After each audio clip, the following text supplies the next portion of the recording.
Oke, dan sekarang nih kita di sini ditemenin oleh dua pemodal kita, pemodal setia. Ada Ibu Ratih Prima Dewi. Halo Bu Ratih. Halo Mas Rizky. Halo Bu Ratih, dan ada juga Pak Hafidz Zaini. Halo, Mas Halo Rizky. Pak Hafidz, selamat sore Halo, ya, Pak. Oke. selamat sore. Bagaimana kabarnya Bu Ratih sama Pak Hafidz nih? Ya, alhamdulillah. Alhamdulillah sehat. Sehat, sehat. Oke, sedang sibuk apa nih Bu Ratih? Nanti disambungin oleh Pak Hafid juga. Kalau sekarang sih lagi lihat-lihat investasinya Santara. Wih. Lagi ada yang listing nambah ya. Wih, siap, baik, baik, baik. Oke, kalau Pak Hafid, kegiatannya mungkin sedang sibuk apa Pak Hafid? Oh, kalau saya ya rutinitas Mas, kerja profesional. Oh, oke, Iya. siap. Pak Hafid kalau boleh tahu bekerja dalam bidang apa? Saya dokter di klinik. Oh, baru saya panggilnya Dokter Hafid aja mungkin ini Pak ya? Monggo aja. Oke, Iya. baik. Oke, kok boleh tahu nih, mungkin teman-teman di sini kan, kenapa sih kok sampai Bu Ratih dan Pak Hafid nih kita ajak ngobrol bareng nih gitu. Mungkin bisa diceritakan dari Bu Ratih dan Pak Hafid, kira-kira sudah memiliki berapa bisnis di Santara nih dari Bu Ratih mungkin? Baru 3 Mas. Wih, bukan baru itu Bu, sudah 3 sepertinya. Soalnya saya lihat di komen Instagram ada yang punya 10 ya. Wih, baik, baik, baik, baik. Kalau Pak Hafid Pak? Iya. Kalau Bu Ratih itu 3 tapi kan gede-gede. Kalau saya itu 16 tapi kecil-kecil. Masya Allah. 16 Pak. Pak itu. Oh ini Bu Ratih ada yang Iya. lebih dari 10 Bu sepertinya Bu. Ada Iya. 16 ternyata Pak Hafid nih di sini. Oke, Iya. oke, oke, oke. Oke, ini ada, ini untuk obrolan santai aja kita Bu di sore hari ini ya. Jadi kan biar Iya. mungkin bisa lebih mengenal satu sama lain nih. Dari Santara kan ingin mengenal beberapa pemodal yang mungkin kemarin kita pernah ada mengadakan meet up untuk pemodal, cuma kebetulan hanya di lingkup Jogja saja. Jadi mungkin nih kalau boleh tahu nih dari Bu Ratih dan Pak Hafid asalnya dari mana Pak? Bu? Saya dari Balikpapan Mas. Dari Balikpapan, oke. Kalau Pak Hafid? Saya dari Tulungagung, dari Jawa Tulungagung. Timur, Tulungagung Jawa Timur. Oh, nggih, nggih, nggih. Iya, iya. Oke nih. Kenapa boleh tahu nggak misalnya di sini kenapa kok dari Pak Hafid sama Bu Ratih, bukan dari Pak Hafid dulu nih ya gitu, sampai 16 bisnis gitu loh. Jadi bukan angka Iya. yang kecil lagi nih ya, 16 bisnis ya gitu. Sampai sepercaya itu dengan Santara itu mungkin bisa diceritakan mungkin dari di mana pertama kali mengenal Santara nih Pak? Ya, ya asal muasalnya sih keinginan untuk investasi ya. Jadi investasi yang saya bisa katakanlah kalau saya pengen ke usahanya itu saya tak ngerti betul. Oke. Ini usahanya jenisnya apa? Kan yang memang yang paling cocok kan. Bagaimana Pak? Pak Hafiz ke-mute. Oh, kemute Pak. Mohon maaf Pak Hafid, kemute Iya. Pak. Oke. Ya, cek. Ya, boleh. Ya. Masuk. Jadi kalau misalkan investasi langsung person by person itu kan ada khawatiran nanti ada masalah dan sebagainya. Itu yang Oke. mikirkan sendiri. Ya. Nah, sehingga memang perlu ada mekanisme biar usaha itu dalam tanda kutip dikeroyok orang banyak itu kan resikonya lebih kecil, Mas. Oh, Ya, bahasa sederhananya ini. sih begitu sih. Bahasa dikeroyok orang banyak Pak ya. Oke, oke, oke. Iya. Pertama mengenal Santara di mana Pak kalau boleh tahu Pak? Sejak kapan nih tahu Santara ini Pak Hafid nih? Karena Saya Oktober ya. Saya mulai punya akun itu sebenarnya Oktober. Cuma setelah saya ikut MMBC-nya Pak Mardigu itu, oke. saya punya perdana saham itu Februari. Oh, Februari. Oke. Terus mulai ada batasan limit itu akhir Maret.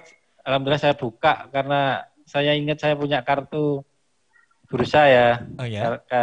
KSI ya. Oh ya.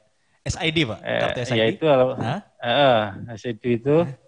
Ya alhamdulillah mulai Maret tuh agak ngegas itu. Terima kasih banyak sebelumnya Pak Hafid. Oke, kalau dari Bu Ratih nih, mungkin boleh diceritakan lagi tadi kenapa sih percaya banget sama Santara sampai istilahnya investasi yang katanya bocoran dari Pak Hafid nih, walaupun cuma 3 tapi besar-besar gitu tuh sampai sepercaya gitu tuh. Amin, amin. Kenapa sih Bu Rati? Iya, dulu sih kan kenal Santaranya itu dari Facebook Pak Mardigu posting gitu ya, ada pertemuan, tapi itu belum tahu Santara Mas. Terus pas saya datang, Pak Mardigu menjelaskan aku tuh lagi launching hotel di Bali. Nah itu sampai saya rekam Mas, karena pencerahan banget ya, maksudnya oh ada yang kayak gini ya, ada ya, baru tahu saya kalau ada yang urun dana kayak gini, seru banget ya gitu. Kok saya nggak tahu ya selama ini nih perusahaan apa ini, lembaga keuangan kayak apa gitu. Terus dari situ sih masih ragu kayaknya too good to be true gitu ya Mas. Terus saya ikutin Pak Mardigu, terus Instagram Santara, akhirnya terus saya baca di Instagram tuh Mas Aves tuh kayak apa sih mimpinya gitu ya waktu pertama kali buka Santara, baru deh saya akhirnya beli saham pertama. Saya percaya sih karena ada di situ Santara bilang kan semuanya itu diverifikasi, terus di prospektus bisnisnya juga ada mitigasi resiko kayak gitu-gitulah yang kalau saya awam ya, jadi saya perlu itu gitu untuk ngobrol sama keluarga gitu. Intinya, akhirnya ya ini percaya Santara bisa lah untuk dijadikan instrumen investasi kita. Amin, terima kasih Bu. Berarti intinya karena informasinya sangat detail ya untuk mungkin dari bisnis yang ingin diinvestasi oleh Bu Ratih, sehingga percaya gitu ya karena informasinya sangat detail dan transparan begitu Bu ya. Betul. Oke. Boleh lagi nih dari Pak Hafid nih, kalau boleh tahu nih dari 16 nih Pak ya gitu. Bisnis pertamanya apa yang dibeli nih Pak? Ya, pertamanya warung steak ya. PT Kenyang Puas Selalu ini. Oh, Steak Edik. Jadi Steak Edik ya. Nah, Steak Edik itu pertama. Ya pertama. karena yang ada itu kayaknya Mas. Karena bulan-bulan kan agak lama itu ya, dari Oktober ke Februari itu kan agak lama listingnya itu. Iya. Kebetulan tuh juga launch di bulan Februari Pak ya. Dan ininya juga kejar-kejaran, jadi saya kejar-kejaran ya. Itu kan saya lihat loh, saya agak surprise itu lihat ini orang Indonesia ini kayaknya kayak kaya ya sebenarnya. Lihat satu listing itu nggak sampai menit kok habis itu ya. Wah ini berarti serius ini orangnya ini ya. Kayaknya serius ini. Nah, dari situ ya mulai ya udahlah. Jadi mulai saat itu langsung buru-buru beli Pak ya supaya nggak kehabisan Pak ya. Iya. Sampai 16.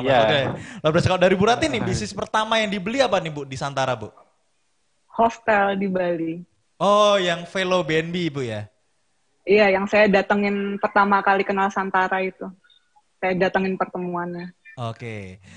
Ini dari Pak Hafid dan Bu Ratih ini sudah beli saham tahu belum nih? Karena sambil menginfokan ke teman-teman ya, ke teman-teman investor yang lainnya, karena sekarang sudah ke funding 98,36%, which is itu sedikit lagi habis nih. Itu setipis aja berarti ya nanti. Iya, Bentar lagi selesai itu. Siap. Baik itu.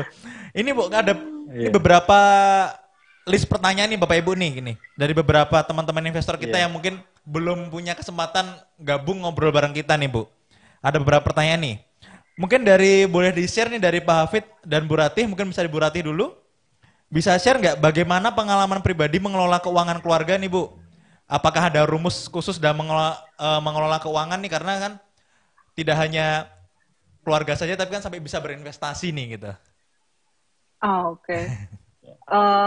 Kayaknya saya rumus ibu-ibu rumah tangga pada umumnya ya. Pertama kan terima gaji sama penghasilan dari usaha tuh ya dipos-posin kan, ada fixed cost-nya kan. Itu dulu. Terus sisanya makan, transport, entertainment. Dulu nabung itu Mas, pengalaman ya. Nabung itu kalau ada sisa. Nah, sekarang udah dipaksain nabung. Kalau saya baca-baca gitu kan di internet banyak ya, kita harus saving itu 6 kali gaji untuk dana emergency. Nah itu sekarang harus dipaksain. Oke. Nah, setelah sama Santara, akhirnya tambah lagi pos tabungannya, tambah pos investasi. Jadi dibedakan sama saya, yang dana emergency sama investasi itu. Gitu sih saya ngelolanya. Jadi yang awalnya menabung tuh seadanya atau sesisanya, sekarang dari Bu Rati sendiri lebih memaksakan untuk menabung dan menyisihkan sedikit untuk investasi, Bu ya? Iya. Oke. Sedikit aja. Good point, Bu. Oke, kalau dari Pak Hafid nih mungkin bisa di-share juga tadi pengalamannya, Pak? Ya, tentang keuangan keluarga ya. Ya. Jadi intinya di keluarga itu supaya dalam tanda kutip berjalan aman itu kan kebutuhan dasarnya terpenuhi dulu. Jadi sandang, papan, pangan lah gitu. Ya alhamdulillah karena kalau saya itu terbantu dari istri kan juga punya penghasilan ya, sebagai PNS gitu. Jadi saya tidak terlalu mikir memang untuk yang kebutuhan keluarga, paling ya bantu untuk tambahan-tambahan aja. Dan yang biasanya jadi nanti masalah itu kan masalah pendidikan anak. Iya, betul. Ya, jadi saya sebelum investasi agak banyak ini memang saya sudah saving dulu, khusus pendidikan anak dalam bentuk logam mulia itu. Jadi saya jadi memang teringat juga pelajarannya dari beberapa motivator itu kan kalau nanam saham itu jangan uang yang apa ya, yang kalau hilang itu kita nyeselnya itu tenanan gitu.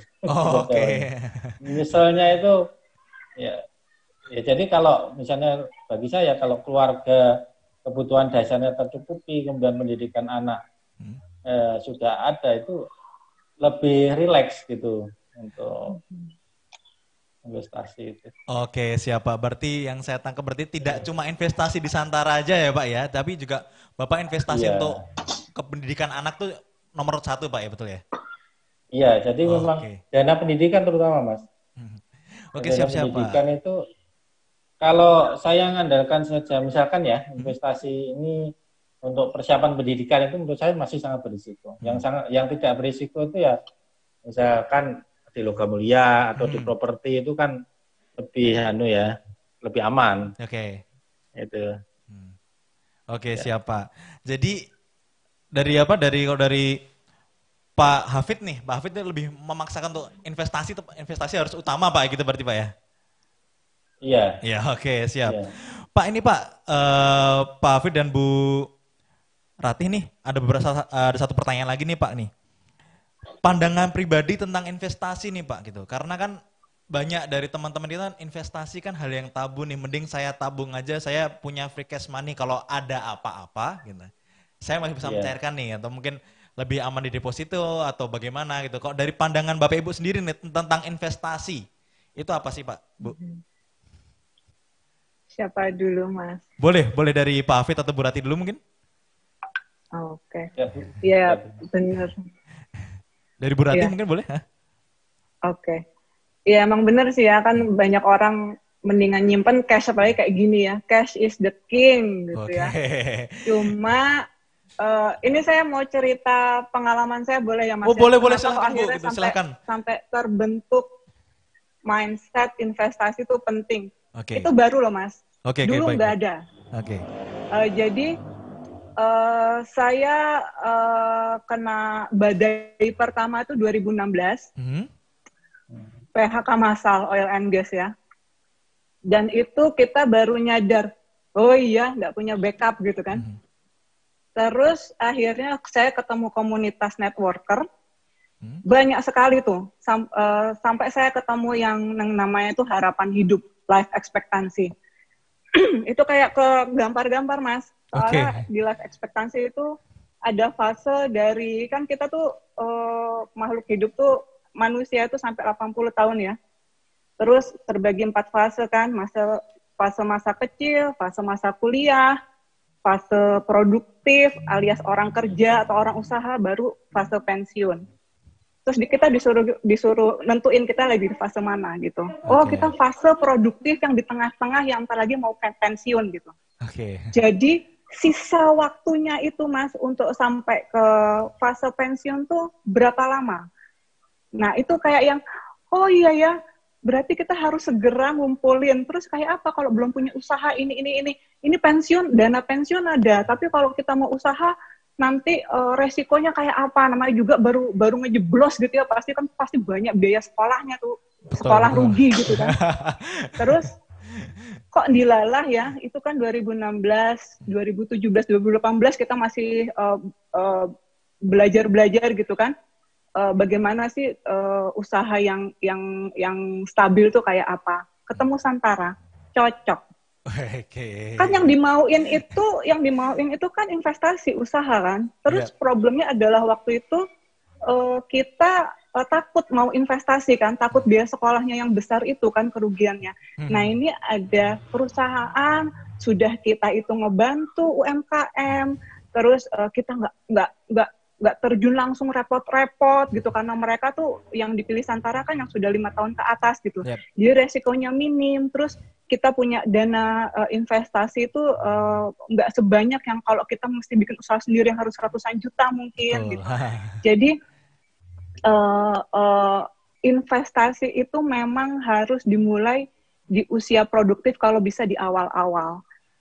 Semoga ya ini ya maksudnya ya pasti banyak yang kayak saya ini telat-telat gini ya. Amin, tapi amin, semoga anak-anak yang sekarang nih milenial nih ya paling nggak dapat lah dari lingkungannya gitu ya. Sudah melek investasi ya harapan Ibu juga ya.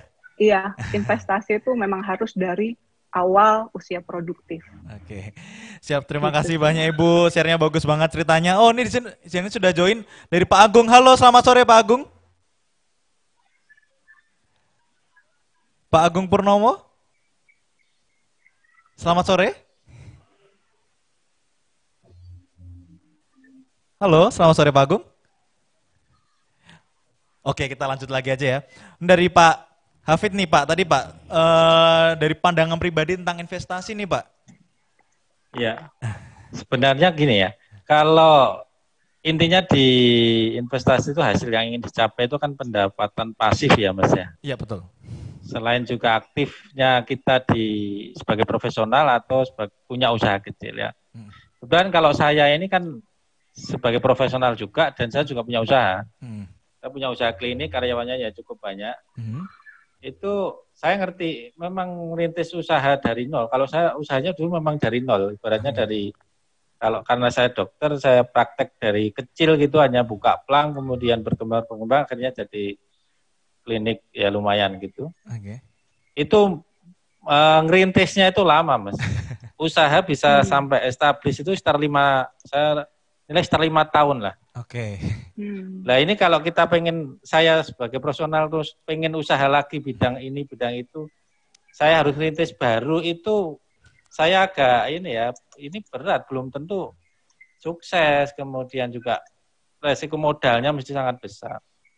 Ya, lebih baik menurut saya ikut di usaha orang lain itu. Cuma memang pilihannya apakah person by person gitu ya, kita titip ke teman yang punya usaha atau ikut bareng-bareng lembaga. Lebih nyaman ya memang bareng-bareng lembaga begini. Oke, siap. Jadi tetap Pak ya untuk mengurangi resiko bisnis tadi, karena dari pengalaman Pak Hafid sendiri mengelola bisnis tuh tidak gampang Pak ya. Iya, betul. Oke, siap Pak. Pak ini Pak juga ada juga nih. Ini karena beberapa pemodal kita atau investor kita itu pernah sharing nih gitu. Mereka suami istri dan mereka kadang memiliki pilihan yang berbeda ketika berinvestasi di Santara nih. Mungkin nggak dari Pak Hafid sama Bu Ratih nih, mungkin dari Pak Hafid dulu. Pernah nggak ada sedikit ya berantem ketih lah untuk memilih bisnis gitu yang saya maunya ini nih gitu loh, bukan yang ini gitu. Oh, enggak. Kalau saya terus tadi kalau di keluarga ya dengan istri manut aja. Saya ya. Ini enggak terlalu pusing. Intinya gini, pokoknya keuangan keluarga, terus pendidikan anak itu enggak diutek-utek gitulah. Itu oke lah mau kan. Jadi terserah gitu. Jadi kok ketika berinvestasi di Santara itu Pak Hafid dan beserta istri itu sepakat ketika di salah satu bisnis, misalnya contoh sepakat untuk diinvestasi di bisnis A gitu ya Pak ya? Nggak ada berantem kecil-kecil gitu, nggak ada Pak ya? Nggak ada, aman berarti Pak. Oke, kalau dari Bu Ratih nih? Kalau dari saya Saya ini lemah baca angka. Oke. Nggak ngerti. Jadi pasangan saya tuh, misalkan waktu itu ada ikan gitu kan. Ada, enggak deh, yang hotel dulu. Ini kayak gini. Kayaknya saya mau deh, saya suka. Nanti dia bacain prospektusnya. Terus kalau dia oke. Gitu juga yang ikan gitu. Oh, ini gede banget ya ininya, tapi dapatnya segini. Terus ini kan pasti kebutuhan pokok anu. Kita diskusi sih. Tapi pokoknya dia yang bacain angka, saya yang milih. Oke. Berarti pilihan tetap di Ibu dari Bapak tinggal memilih aja Pak ya. Bapak lebih membacakan resikonya Pak. Betul ya Bu ya? Iya. Oke. Iya. Oke nih, boleh lagi nih dari Bu Ratih nih. Habis setelah itu boleh dilanjut dari Pak Hafid. Apakah mungkin dari saat kecil ini sudah mungkin ke anak-anak nih mungkin sudah diajarkan berinvestasi atau mungkin menabung nggak Bu? Saya belum punya anak Mas, tapi saya bilang sama adik-adik saya yang sudah punya anak, ini anakmu harus mulai dikasih tahu investasi loh. Tak kasih tahu yang tadi harapan hidup, tabel life expectancy. Oke, berarti sudah diajarkan menabung lah atau berinvestasi sejak dini ya gitu. Kalau dari Pak Hafid? Ya, saya anak 4 Mas, cuman ya masih kecil-kecil ya. Paling besar SMP ini.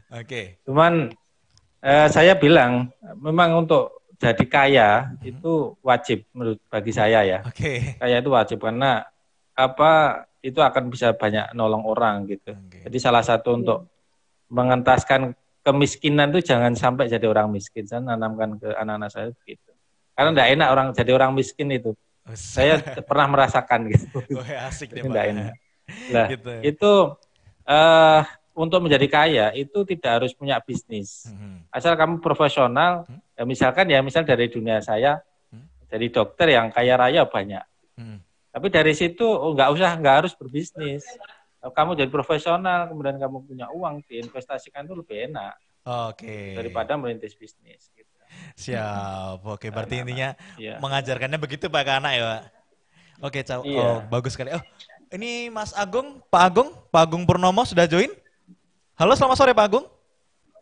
Assalamualaikum. Waalaikumsalam warahmatullahi wabarakatuh. Suara udah dengar.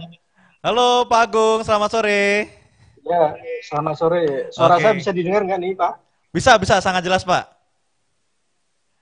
Maaf nih ya, mungkin saya agak kurang bisa memantau karena sementara saya ini posisi di luar negeri nih. Oh, di mana Pak posisi Pak sekarang Pak? Kebetulan lagi aktivitas untuk bekerja di Qatar Pak.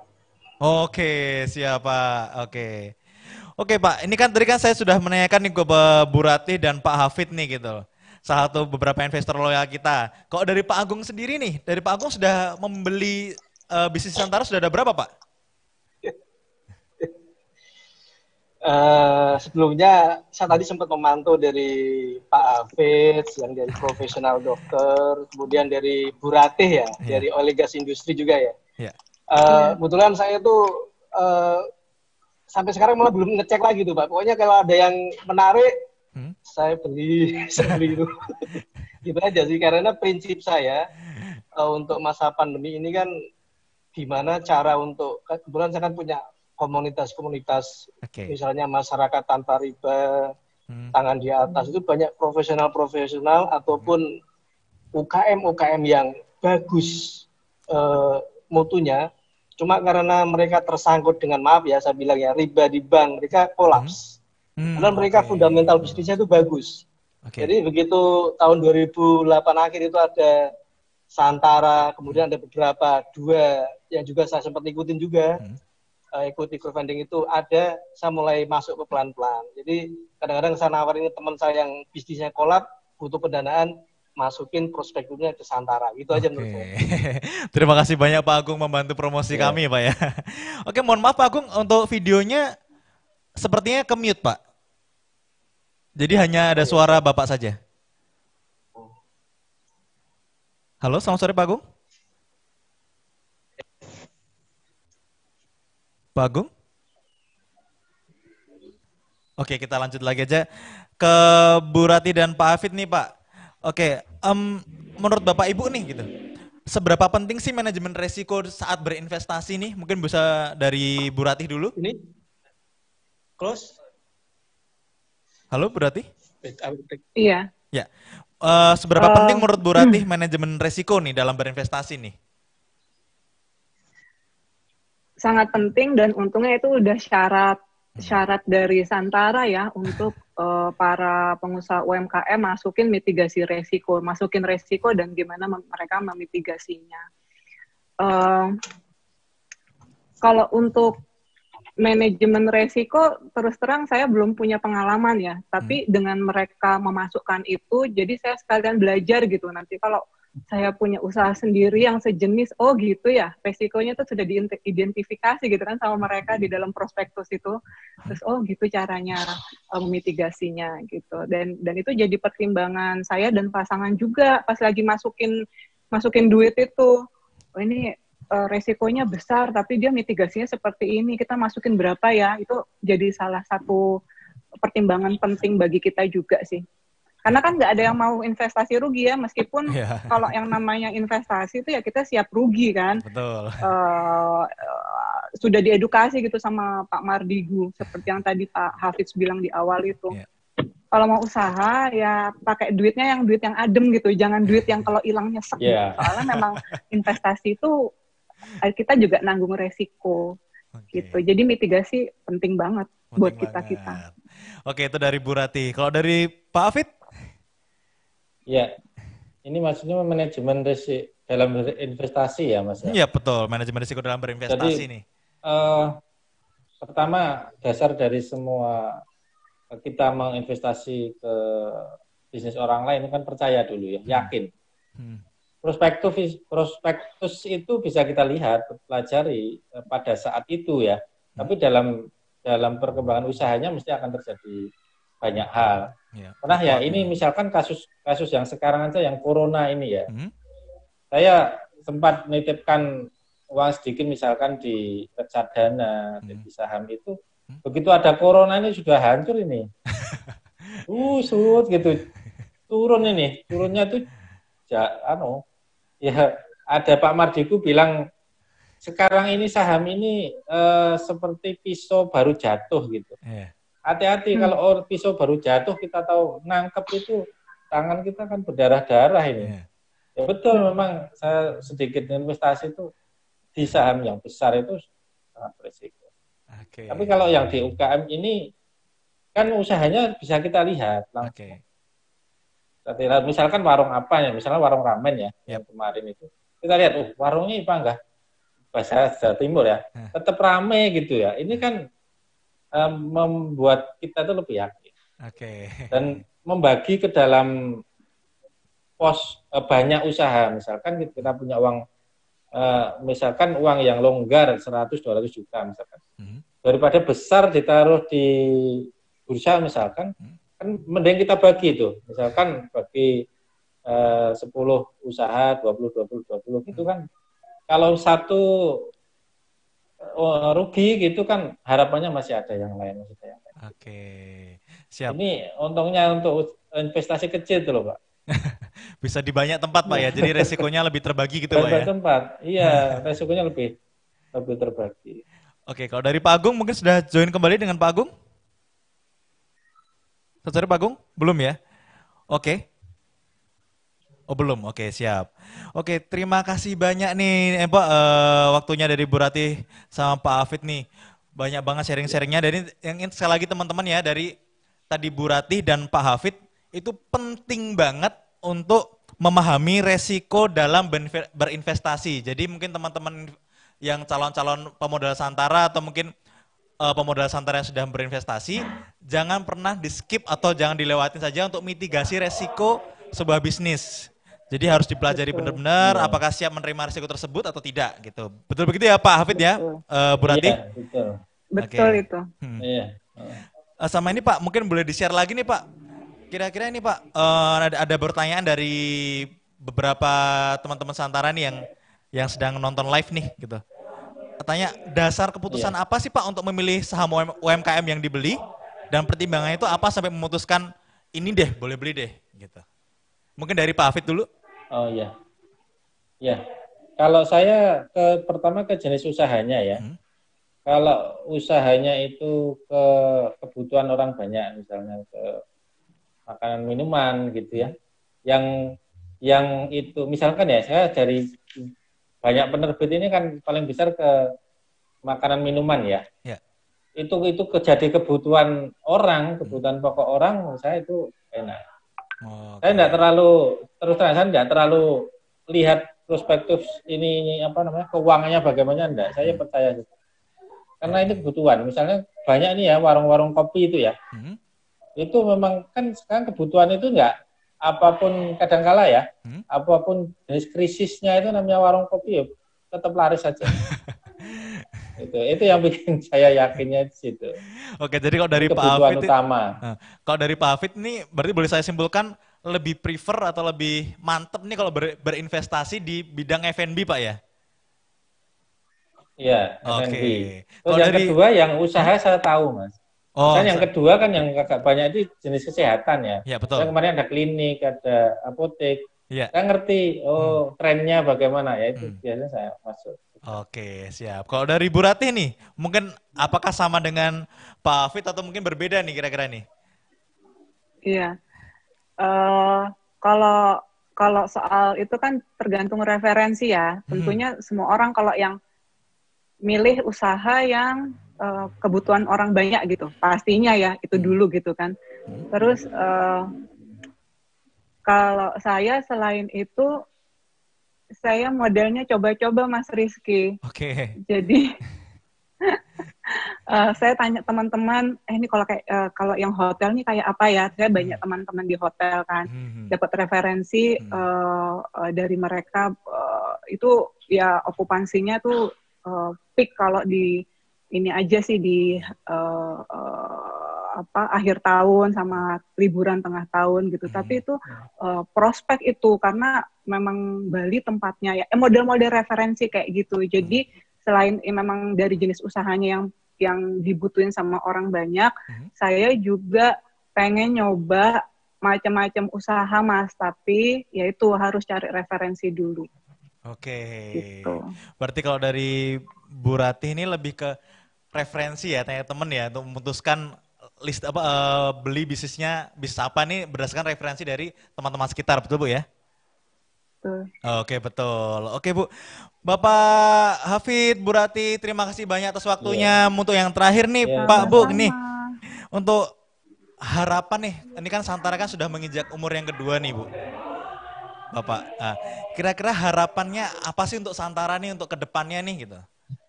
Mungkin dari Bu Ratih dulu nih. Oke. Tentunya harapan saya, ini kan saya sembari ngasih tahu nih broadcast, ini ya nonton ya YouTube gini ya. Terima kasih banyak Bu. Mereka jadi punya referensi baru gimana cara ngelola duitnya, gitu kan. Terus nggak apa-apa telat, yang penting sekarang udah tahu dan jangan pernah berhenti untuk jangan pernah nolak kalau dapat info tentang hal-hal baik gitu. Harapan saya si Santara ini bisa lebih dikenal sama teman-teman saya dulu gitu ya, dan tentunya masyarakat umum lah, karena ada hal baik di situ. Satu, nolong kita untuk investasi. Dua, ini loh UKM ini patut dinaik kelasin gitu, seperti cita-citanya si Santara.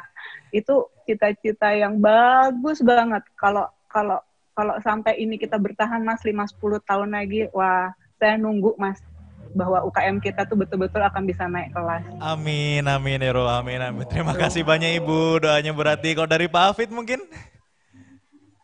Ya, harapan saya kalau untuk Santara ya, pertama nanti Santara itu sebesar bursa efek gitu. Amin. Jadi ya kalau sekarang kan private ya, private ya. Karena hubungan kita dengan Santara ini kan hubungan jangka panjang. Betul. Mungkin 10, mungkin saya nanti pensiun ya, setelah 15-20 tahun lagi, itu Santara tetap ada harapan saya. Nah, untuk menjaga trust investor ini, nanti jangan sampai Santara ini hanya perantara gitu. Tapi juga mitigasi supaya bisnis tidak kolaps, yang penerbit itu juga harus dijaga. Dan juga ada perangkat-perangkat solusi jika ada nanti penerbit yang dalam tanda kutip yang nakal ya, yang nakal terus memanfaatkan dana ugal-ugalan tidak sesuai dengan prospektusnya, itu saya sendiri masih juga bertanya mekanisme Santara bagaimana, karena ini kan belum tahu juga saya. Itu kalau ada penerbit seperti itu, karena hubungannya dengan kepercayaan kita. Amin. Itu. Insya Allah sih. Bismillah kita sama-sama doa bareng-bareng supaya tidak ada yang nakal Pak istilahnya. Iya. Iya. Oke. Pak Agung sudah kembali lagi, Pak Agung. Halo, selamat sore Pak Agung. Halo, selamat sore Pak Agung. Pak Agung masih mute suaranya. Oh, masih mute Pak Agung. Masih ke mute.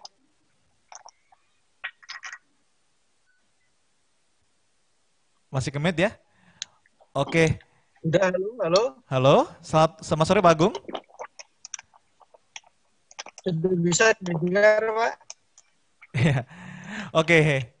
Kita lanjut lagi aja ya.